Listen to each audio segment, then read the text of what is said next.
சென்னை எண்ணூரில் நடந்த கொலை வழக்கில் 21 ஆண்டுகளுக்கு பிறகு ஒருவர் கைது செய்யப்பட்டிருக்கிறார். எப்படி கைது செய்யப்பட்டார் என்றால் எஸ்ஐஆர் படிவத்தால் இவர் சிக்கியிருக்கிறார். விவரங்களை வழங்கினார் செய்தியாளர் சோலமன். வணக்கம் சோலமன், விவரங்களை பதிவு பண்ணுங்க.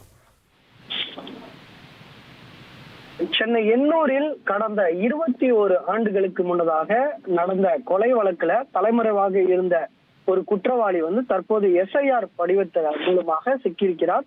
இந்த சம்பவமானது அங்கு எண்ணூர்ல நடந்திருக்கிறது. குறிப்பாக ராஜேந்திரன் என்பவர் தான் இங்க எண்ணூர்ல இருக்கும்போது ஒரு பாலியல் தொழில ஈடுபட்ட போது அப்போது அங்கு வந்த வாடிக்கையாளர் ஒருவருடன் ஏற்பட்ட தகராறுல அவர் அந்த வாடிக்கையாளரை அடித்து கொலை செய்திருக்கிறார். கொலை செய்த பின்பு போலீசார் வழக்கு பதிவு செய்து தேடி வந்த நிலையில அந்த ராஜேந்திரன் என்பவர் தலைமறைவாக இருந்து வந்திருக்கிறார். அவரை தனிப்படை அமைத்து பல இடங்கள்ல எண்ணூர் போலீசார் தீவிரமாக தேடியும் அந்த நபரை கண்டுபிடிக்க முடியாத நிலையே ஏற்பட்டிருக்கிறது.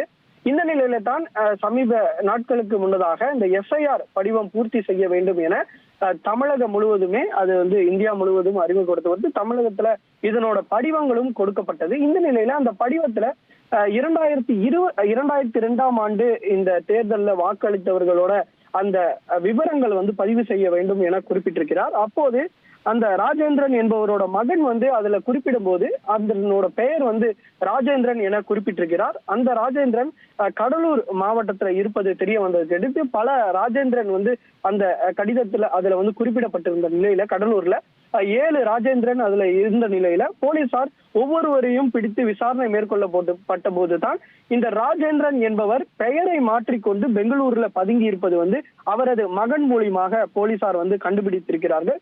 குறிப்பாக அவர் மதம் மாறி அதன் பின்னர் ரஃபீக் என்ற பெயரை மாற்றிக்கொண்டு அவர் பெங்களூர்ல சுற்றி திரிந்திருப்பதும் போலீசாரின் விசாரணையில தெரிய வந்ததை அடுத்து அவரை போலீசார் தற்போது கைது செய்திருக்கிறார்கள். அவர் துவா ஓதக்கூடிய அந்த தொழிலை பார்த்து வந்ததாகவும் போலீசார் தரப்புல ஒரு தகவலானது தெரிவிக்கப்பட்டிருக்கிறது.